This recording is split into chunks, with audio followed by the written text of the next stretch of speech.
Eu quero convidar os irmãos todos para que abram as suas Bíblias lá no livro de Salmos, Salmo de número 130. Salmo 130. Abra sua Bíblia.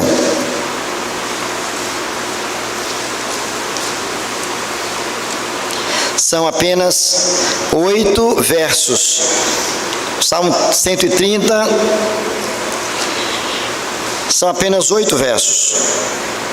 E ele tem como título: Das profundezas clamo ao Senhor. Diz assim a palavra: Das profundezas clamo a ti, Senhor. Escuta, Senhor, a minha voz.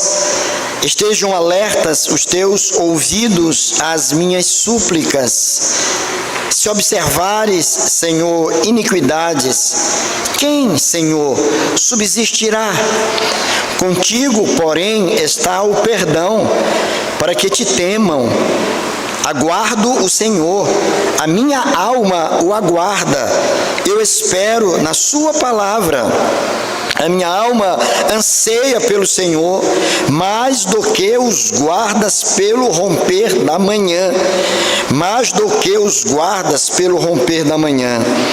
Espere, Israel, no Senhor, pois no Senhor há misericórdia, nele copiosa redenção. É ele quem redime a Israel de todas as suas iniquidades. Vamos orar? Senhor querido, nós te louvamos pela tua palavra bendita, porque é através dela que o Senhor tem alimentado a nossa fé. É através dela que o Senhor tem trazido conforto aos nossos corações. E é através dela que o Senhor tem tratado das feridas da nossa alma. E é através dela também que o Senhor tem nos corrigido, especialmente quando não estamos caminhando segundo a tua vontade, ó Deus. Mas o Senhor, de forma amorosa, cuidadosa, tem chamado a nossa atenção e nos dado a oportunidade de rever as nossas vidas e assim voltarmos a caminhar contigo. Muito obrigado por aquilo que o Senhor tem feito nas nossas vidas através da tua palavra, Senhor. E nós pedimos nesta hora que, em nome de Jesus, o Senhor se apiede de nós e fale ao nosso coração. Nos ajude não somente a compreender a palavra, a recebê-la com alegria, mas sobretudo que pela ação do teu Espírito Santo, a nossa vida, o nosso caráter esteja sendo trabalhado, moldado pela tua palavra, Senhor. Fica conosco nesta hora, abre os nossos olhos, desvenda os nossos olhos, para que contemplemos as maravilhas da tua lei. Oramos no nome de Jesus. Amém, Senhor. Queridos, o Salmo 130, ele é um salmo muito querido.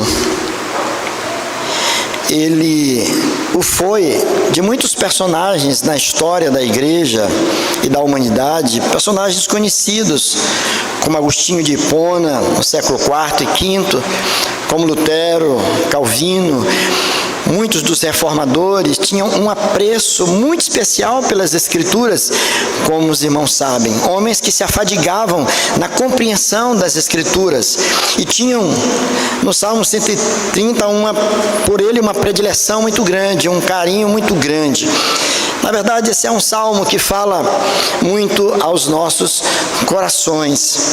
Este é o sexto salmo, o Salmo 130, ele é o sexto salmo dos 7 salmos chamados de penitenciais. No livro dos Salmos nós temos 7 salmos que são penitenciais. O Salmo 130 é o sexto deles. Quais são eles? O Salmo de número 6, 32, 38, 51, 102, o Salmo 103 e o Salmo 143. São salmos penitenciais. Ele tem uma característica própria. Eles apresentam um homem compungido, contrito, em busca do favor divino, de um homem consciente dos seus próprios pecados, de um homem cujo coração está dilacerado e que sente, na verdade, o desejo de realinhar a sua vida com o seu Criador. Então, esses 7 salmos, eles são muito especiais, eles são muito queridos. E este, o Salmo 130, é um deles e é o 6º salmo. São 8 versos, e nós vamos encontrar aqui alguns elementos neste salmo que são importantes para a nossa reflexão, que nos ajudam na compreensão deles. Aliás, eu diria até, chamando a atenção dos irmãos para um dado muito importante, ou uma informação que é muito importante. Você jamais conseguirá ser perfeitamente alimentado pela palavra de Deus, ter a sua mente completamente satisfeita e o seu coração também confortado, se você não compreende exatamente o que as Escrituras estão dizendo. Muitas vezes nós achamos até bonito, e não são poucas as pessoas que fazem mau uso das Escrituras, tirando-as do seu contexto original, sem considerar a razão porque elas foram e para que elas foram escritas. Então o nosso trabalho é um trabalho de nos debruçar nas Escrituras, compreender exatamente as verdades que elas estão trazendo, para que possamos aplicá-las ao nosso coração. Só assim, então, nós poderemos enxergar com mais clareza a realidade que nos circunda e possamos agir com muito mais sabedoria em meio ao contexto, especialmente ao contexto cultural em que nós vivemos. Então, este salmo, se você estiver bem atento a ele, ele apresenta alguns elementos fundamentais que vão nos ajudar na nossa compreensão do que está escrito aqui. Primeiro elemento, nós vamos encontrar no texto um determinado personagem, um homem, cujo nome não aparece aqui. Alguns atribuem esse salmo a Davi, pela similaridade com outros salmos que foram de autoria dele, mas não se tem absolutamente nenhuma garantia de que este salmo fora escrito por Davi. Mas estas palavras foram proferidas por uma pessoa, um homem que de alguma forma ele busca a esse ser supremo, busca a presença de Deus. Então você encontra um homem, um ser humano que clama, um clamante, um orante, um pedinte, um homem que está buscando a face de Deus. O segundo elemento desse salmo é um ser que tem sido buscado por este homem. É um ser a quem este homem invoca. É um ser a quem esse homem confia. Um ser a quem esse homem manifesta confiança e, de alguma forma, veneração. Em terceiro lugar, o terceiro elemento deste salmo, o primeiro é um homem que clama.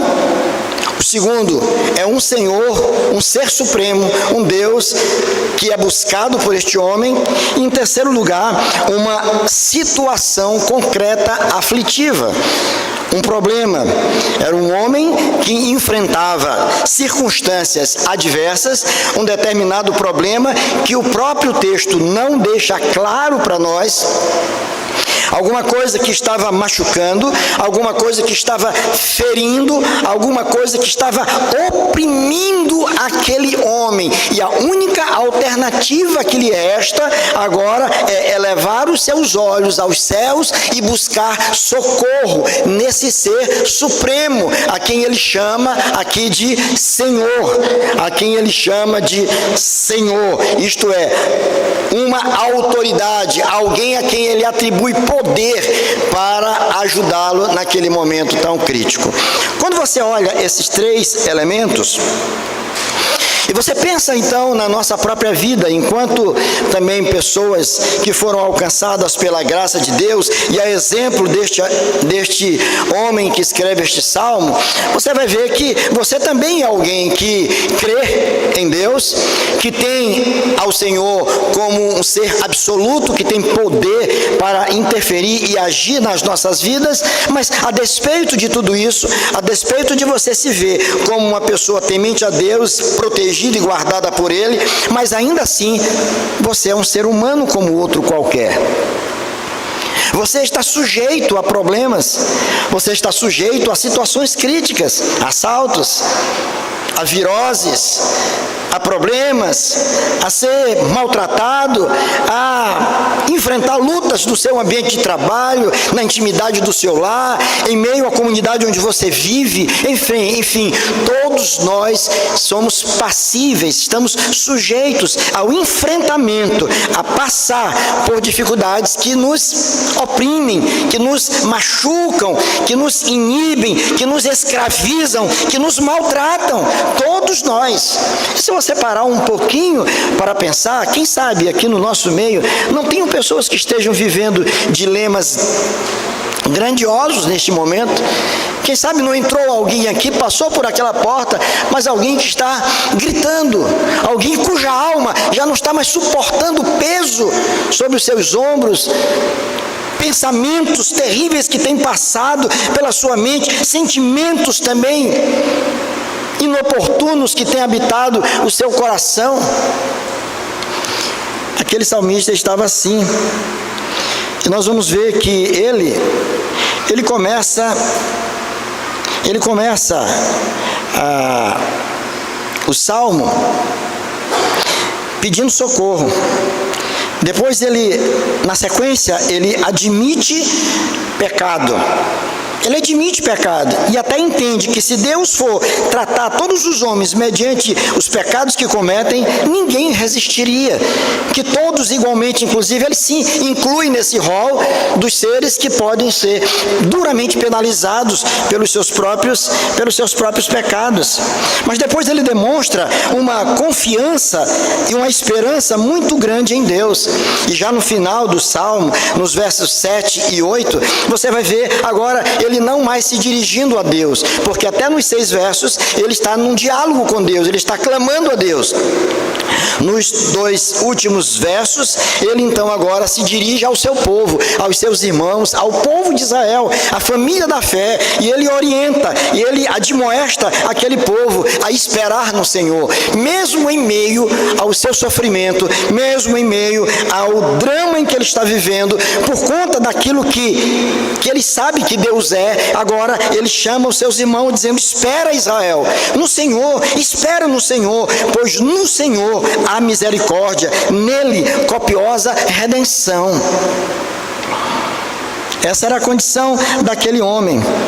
Se você observar, já no primeiro verso, para caracterizar bem esse momento em que ele estava vivendo, ele vai usar uma metáfora, quando ele diz, das profundezas. A expressão profundezas é utilizada pelo salmista como uma metáfora, para se referir exatamente ao estado em que ele estava vivenciando. Olhe para o texto e pergunte para o texto. É assim que a gente estuda a Bíblia. Olhe para ele e diga: sim, das profundezas. Que profundezas são essas? Aí você pode, quem sabe, especular, como muitos fazem. Será que o salmista teria caído dentro de um poço? Andando descuidadamente pelo campo, quem sabe ele caiu dentro de um poço, e agora lá no fundo do poço ele clama, porque ele olha para cima e não vê ninguém, só a boca do poço muito longe, e ele não pode sair dali, a metade do seu corpo, quem sabe, mergulhada numa lama, bichos ali perto dele, e ele apavorado, com medo, então ele olha e clama, quem sabe dentro de um poço. Você pode pensar, o texto não te autoriza isso. Quem sabe ele andando, passa no meio de um vale sombrio, num vale sombrio, e ele ouve o uivo dos lobos, dos animais selvagens, e ele disse: pronto, sou uma presa fácil. Ele podia dizer: se correr o bicho pega, né, Azevedo? Se ficar, o bicho come. Não tenho o que fazer, não tenho onde me esconder.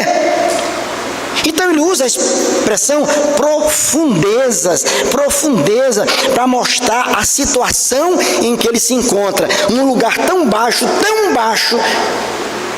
onde ele diz: daqui eu não posso sair sozinho, eu estou mal, eu estou pedindo ajuda, eu estou mal, a aflição tomou conta do meu coração, eu vivo numa sombra muito densa, muito pesada, eu estou oprimido, eu não sei mais o que fazer, eu acho que não existe um lugar pior do que aquele que eu me encontro. Essa metáfora significa tudo isso. Profundezas, profundezas. Estou no meio a profundezas. Eu particularmente creio, me aliando a um determinado pensador que escreveu algo parecido, eu creio que aquele que clama, presta atenção, irmãos, eu creio que aquele que clama nas profundezas, logo, logo cantará nas alturas. Tá certo? Aquele que clama a Deus lá nas profundezas, lá no meio da sua angústia, logo, logo, ele estará louvando e cantando nas alturas. Sairá dos vales para o pico dos montes, monte da adoração, de louvor a Deus, não mais do esconderijo, agora exposto ao brilho, ao calor do sol e, sobretudo, à ação do Espírito Santo de Deus sobre a sua vida.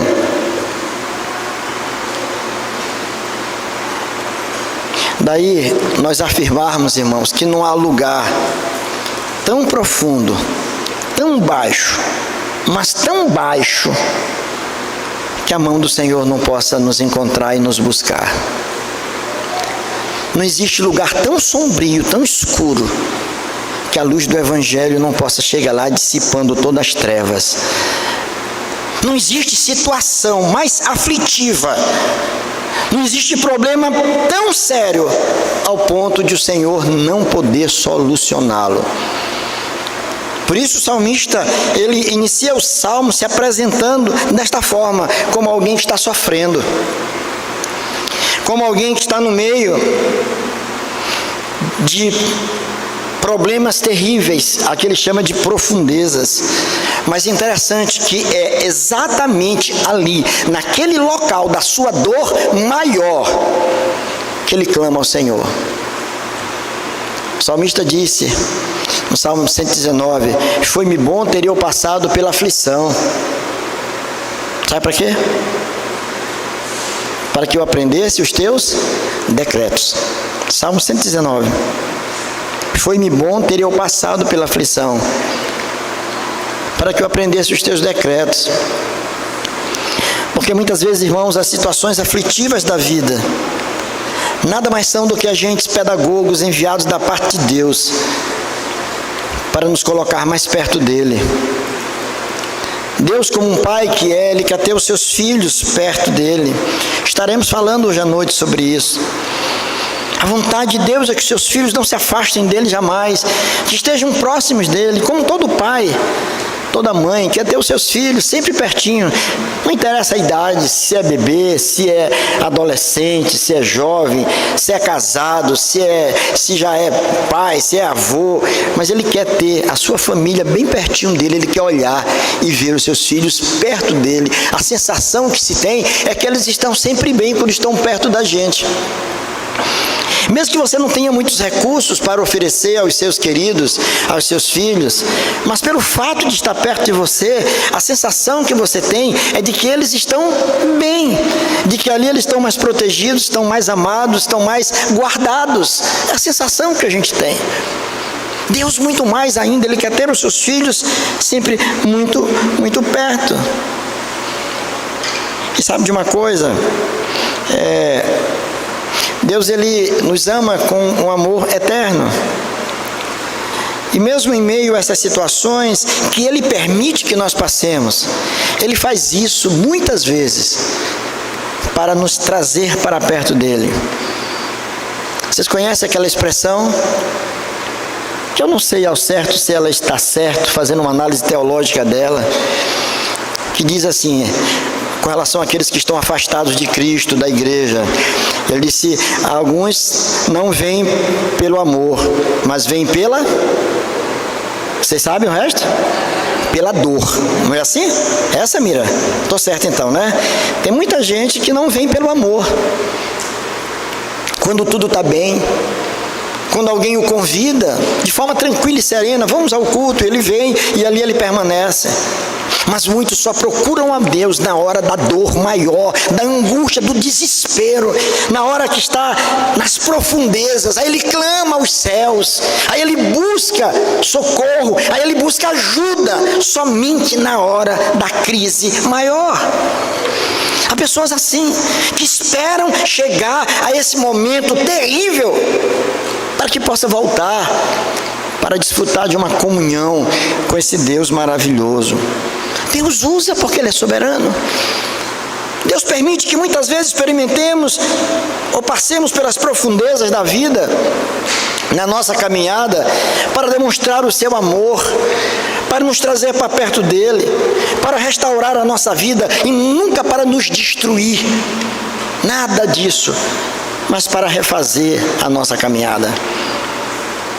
Devemos clamar a Deus das mais profundezas em que nos encontramos. Clamemos ao Senhor, irmãos. Não desista de clamar a Deus. Talvez você está num nível que não tem mais nem força para clamar ao Senhor. Mas clame a Deus. Clame a esse Deus cujos olhos estão diante de você.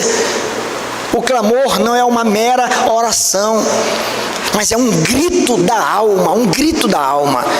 Não é aquela oração que nós fazemos tantas vezes, meio atabalhoada, meio apressada, onde nós nos perdemos nas palavras, repetimos algumas palavras, não sabemos muitas vezes nem o que estamos dizendo. Mas o clamor é algo intencional, é algo profundo, é algo sincero, é um gemido, é um brado da alma de alguém que já não suporta mais estar onde está, que não aguenta mais viver como está vivendo. É alguém que está clamando por ajuda, pedindo socorro. Muitos, por não conhecerem a esse Deus, ou por não desfrutarem de uma comunhão mais íntima, são tomados por pensamentos de morte, e muitos chegaram a tirar a sua própria vida, porque não acreditavam mais que alguma coisa nova pudesse acontecer. Cheguei ao fundo do poço, a vergonha é grande, o prejuízo é enorme, não posso descer mais do que eu estou. Jonas orou, profeta Jonas, quando estava no fundo do mar, dentro do ventre de um grande peixe. E por incrível que pareça, Deus ouviu a sua prece lá onde ele estava. Ele clamou no fundo dos mares, dentro da barriga de um grande peixe. Ali ele pede socorro ao Senhor, ele grita, ele clama, ele ora, e Deus, de forma generosa e maravilhosa, o traz de volta à terra firme. Deus faz assim, Deus ouve. Nós devemos, portanto, clamar a Deus das profundezas que nos encontramos. É isso que o texto está dizendo para nós. Em síntese, é isso que o Salmo quer dizer. Você pode perguntar então, mas qual seria o drama desse autor? Se fosse Davi, aqui você poderia pensar, esse problema dele tem um nome, tem um nome e sobrenome, tem endereço. Talvez fosse Saul. Talvez os filisteus, os amonitas, os amorreus, enfim, quem? Tudo indica aqui que o grande problema do salmista não era propriamente um inimigo fora de si, mas era um inimigo que estava dentro do seu próprio coração. Tudo nos leva a entender que ele estava tomado por uma consciência de pecado. Ele estava tomado por um sentimento de afastamento de Deus. Sabia que estava contrariando a vontade do Senhor, estava vivendo em iniquidade, violando os preceitos, os mandamentos do Altíssimo. E agora ele sente o peso desse pecado, como o próprio Davi sentiu. Quando você lê o Salmo penitencial, o Salmo 51, e o Salmo 32, que foram escritos por Davi, quando ele descreve o seu sofrimento por consciência do seu pecado, dizendo que os seus ossos estavam como sendo triturados, esmagados dentro do seu próprio corpo, para mostrar a dor que o afastamento de Deus, que o seu pecado estava causando nele. E esse tipo de sentimento, esse tipo de angústia, esse tipo de profundeza só tem quem verdadeiramente teme a Deus. O homem ímpio não sente nada disso. Ele mergulha no seu pecado, ele tem prazer em fazer o que ele faz e ele planeja continuar fazendo. Ele não pretende parar, porque a sua alegria, o seu contentamento está exatamente em fazer aquilo que o seu coração deseja fazer. Ele não quer saber se aquilo está certo, se está errado, se aquilo contraria a vontade de Deus ou não. Tudo que ele quer é ser feliz, e na busca pela felicidade ele faz qualquer coisa que agrade a si mesmo e satisfaça os desejos do seu coração. Mas aqui está alguém diferente disso. Está alguém que demonstra temor a Deus, alguém que demonstra conhecer a esse Deus, alguém que demonstra que está completamente insatisfeito com o estado em que ele está vivendo. Ele não quer mais isso para ele, ele quer voltar para Deus, ele só não sabe como, ele não tem forças para retornar, e ele agora clama ao Senhor, ele pede a ajuda do Senhor, ele pede a Deus que o escute, ele pede ao Senhor que venha a ele. Ele diz no verso 2: escuta, Senhor, a minha voz, estejam alertas os teus ouvidos às minhas súplicas. Verso 6 ele diz: a minha alma anseia pelo Senhor. Irmãos, preste atenção nisso. Olha o que ele está dizendo: a minha alma, ela não anseia para que meu problema seja resolvido. Não é assim que as nossas orações são muitas vezes? Eu estou com um grande problema, tem um parente meu que está doente, então a minha oração é: Senhor, cura ele. Não está errado orar pela saúde de ninguém, mas o meu desejo é que o Senhor vá ao encontro dele e que o cure. Senhor, estou com um grande problema no meu trabalho, Senhor, me ajude. Então a bênção de Deus, a oração está sempre no sentido de que esse Senhor, ele vá ao encontro das nossas necessidades e resolva aquilo para o qual nós estamos buscando a ele. Mas o caso aqui é diferente. Tudo que ele quer não é a bênção de Deus, ele quer o Deus da bênção. Os irmãos entenderam isso? Nós muitas vezes estamos satisfeitos com as bênçãos de Deus, a despeito de quem seja o Deus da bênção. Aqui ele está pedindo exatamente isso: eu busco o Senhor, eu espero pelo Senhor, eu espero com ansiedade, muito mais do que os vigilantes, os guardas que trabalham a noite todinha esperando que o sol nasça para ele descansar e ir para casa. Eu estou aguardando ansiosamente, é tudo que eu quero, é tudo que eu anelo, é que a noite passe logo, que o dia chegue. Aquele homem está dizendo: eu busco o Senhor, a minha alma anseia pelo Senhor, mais do que os guardas pelo romper da manhã. É isso que eu quero, é isso que é meu desejo. Eu preciso de Deus na minha vida, eu quero tê-lo bem pertinho de mim, eu quero estar acomodado aos seus pés. Não existe lugar melhor para estar, a despeito das circunstâncias que estejamos vivendo. Nada se compara a estar aos pés do Senhor, a tê-lo bem pertinho da gente. É isso que ele queria. O que o salmista queria não era que o Senhor resolvesse algum problema imediato dele, um problema de saúde, um problema de moradia, um problema de desemprego, um relacionamento que foi desfeito. Não é isso que ele quer. Tudo que ele quer agora, tudo que a sua alma anela, deseja, é que o Senhor venha estar com ele.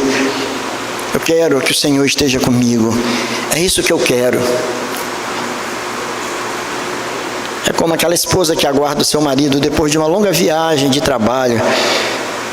Aquelas que já tiveram seus maridos servindo às Forças Armadas, que viajaram em missão, passaram tempo fora. E quando ele retorna, tudo que ela quer não é um presente que ele mande. Ele poderia mandar um presente para ela, dizer: olha, eu trouxe para você da Europa um presente lindo, uma joia caríssima. Eu eu vou me encontrar com os meus amigos ali, jogar um futebolzinho, faz tempo que eu não jogo, então mais tarde eu chego em casa. Não é isso que ela quer. Tudo que ela almeja é ver a porta abrir e aquele seu esposo amado entrar, que ela quer se jogar nos braços dele, abraçá-lo. Ela quer tê-lo ali ao seu lado, sentir o seu cheiro, ouvir a sua voz. Não interessa se ele trouxe uma joia, trouxe um presente, uma fruta, alguma coisa, nada. Tudo que ela quer é ele. É ele. E tudo que ele quer é ela. Assim é o Senhor. E aquele homem, tudo que ele queria era isso. Eu anelo pelo Senhor. Estou clamando porque eu estou na profundeza, eu estou lá embaixo, pior do que eu estou, eu não posso ficar, mas eu estou insatisfeito. Então ele clama, e ele orienta o seu povo a clamar ao Senhor, e nós devemos, irmãos, igualmente clamar a Deus das profundezas em que nós nos encontramos, clamar das profundezas em que nós nos encontramos. E eu apresento aos irmãos 3 razões por quê. 3 razões que eu encontro aqui, nesses 8 versos. A primeira delas, devemos clamar ao Senhor lá do fundo do poço onde nós estamos, porque o agir de Deus nunca será pelos nossos merecimentos, mas por sua graça. Talvez você diga assim: eu não vou clamar ao Senhor porque eu estou vivendo de forma tão irregular, eu tenho cometido tais e tais pecados, porque eu tenho sido negligente com a obra do Senhor, porque eu acho que eu não mereço mais o favor de Deus, sou infiel para com meu Senhor, não tenho servido ao Senhor como deveria, então eu não me sinto apto para clamar a Deus, porque esse Deus, eu estou em débito com Ele, como é que eu vou me apresentar diante dEle? Que cara eu terei para pedir alguma coisa, se eu estou falhando com meu Deus? Por isso que ele diz aqui no verso 3, se observares, Senhor, iniquidades, quem, Senhor, subsistirá? Se for assim, ninguém vai ser ajudado por Deus, porque ninguém absolutamente merece nada. Todos nós somos falhos. É bem verdade que muitas vezes nós julgamos uns aos outros, nós muitas vezes nos achamos os melhores, mais santos, mais corretos, que servimos mais a Deus do que determinadas pessoas. E nós nos achamos assim, e por isso mesmo nós achamos que as nossas orações vão ser ouvidas com mais facilidade do que as orações daquele que de repente está em débito com Deus. Isso é um engano, é um erro muito grande. Nosso Deus, Ele não é mesquinho. Se fosse por conta de mérito, irmãos, nenhum de nós, nem eu, nem você, nenhum de nós estaríamos aqui agora, teríamos sido fulminados, porque todos nós somos igualmente devedores do Senhor. Por isso que devemos clamar, mesmo onde estamos, se formos nós mesmos que provocamos a situação em que nós estamos vivendo, por conta da nossa teimosia, do nosso pecado, da nossa insistência naquilo que desagrada a Deus, ainda assim eu te incentivo a orar com base, não nos teus méritos, mas nos méritos de Cristo, naquele que agiu com graça, nesse Deus maravilhoso, gracioso, que ouve a voz de homens como cada um de nós. Aquele homem que está clamando a Deus, ele clama, mas clama consciente de que ele era devedor. Portanto, meu irmão, eu quero deixar com você essa mensagem: não desista de orar, não desista de clamar por conta da situação em que você vive, especialmente quando você mesmo que a provocou, mas continua clamando, crendo que esse Deus, ele é misericordioso. A segunda razão, porque devemos clamar ao Senhor, porque esse Deus, Ele honra a sua palavra, cumprindo as suas promessas. Olha o verso 3 e 4. O verso 5 e 6, perdão, ele diz assim: aguardo o Senhor, a minha alma o aguarda, eu espero na sua, aonde? Na sua palavra. Olha só o que ele está dizendo: eu espero na sua palavra. É na palavra do Senhor que ele diz: a minha alma anseia pelo Senhor mais do que os guardas pelo romper da manhã. Eu busco ao Senhor porque eu creio na sua palavra. Esse homem aqui, ele conhecia Deus, ele conhecia as promessas de Deus, ele sabia que esse Deus é aquele que honra o seu próprio nome. A Bíblia diz que Ele é fiel, ainda que sejamos infiéis, Deus permanece fiel, porque Ele não pode negar a si mesmo. Ele demonstra que conhece aquele a quem ele clama. Paulo também conhecia. Ele diz, mas eu sei em quem tenho crido. Vejam que Paulo poderia dizer, mas eu sinto que Deus me ama. Meu irmão, minha irmã, não é questão de sentimento. Sentimento aqui nesse caso não tem muito valor. É o que você crê acerca das verdades que tem chegado ao teu coração. Se você crê que Deus responde às orações, mesmo que você não esteja sentindo nada, mas confiado tão somente nas palavras daquele que as proferiu, que foi Deus, você vai orar, crendo que estas palavras haverão de se cumprir, mesmo que você não esteja muito animado, mesmo que você não esteja sentindo muita coisa, mas você vai crer, como o apóstolo Paulo disse, eu sei em quem tenho crido, eu sei que Ele é poderoso, eu sei quem é Ele, eu sei perfeitamente. A mesma coisa fez Jó, que disse, eu sei que meu Redentor vive, e por fim se levantará sobre a terra.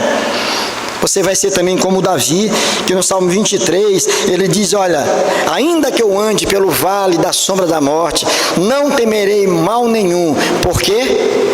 Porque o que era a razão dele? Tu estás comigo. Não é nem que eu estou contigo, mas é tu que estás comigo. Eu vou confiar, mesmo andando pelos vales, eu vou confiar, porque o Senhor vai estar comigo. Por isso mesmo, meu querido, minha querida, não deixe de clamar, independentemente das tuas circunstâncias. Não deixe de clamar, primeiramente, porque o seu agir, o agir de Deus nunca será pelos nossos merecimentos. Mesmo você se achando indigno, clame ao Senhor. Segunda razão, porque Ele honra a sua palavra, cumprindo as suas promessas. E em terceiro lugar, olha o que diz o verso 7 e 8. Espere Israel no Senhor, pois no Senhor há misericórdia, nele copiosa redenção. É Ele quem redime a Israel de todas as suas iniquidades, porque Ele é o remidor do seu povo. O Senhor é aquele que redime, é aquele que liberta, é aquele que favorece, é aquele que agracia o seu povo. O povo clama, embora sem méritos, crendo nas promessas de Deus, e esse Deus se manifesta como grande remidor. E foi exatamente cumprindo a sua palavra, em honra do seu próprio e excelso nome, é que Jesus Cristo vem estar conosco.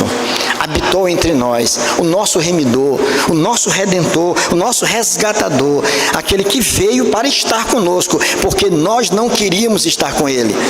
Ele veio para buscar, para libertar, para salvar aqueles que estavam perdidos, aqueles que estavam caminhando nas profundezas. Ele foi e nos buscou lá onde nós estávamos e tem nos feito andar por caminhos retos. Que bênção é essa, irmãos? Que salmo maravilhoso é esse, né? Então vejam que esse salmo não é para aquele simplesmente que está em dias com Deus.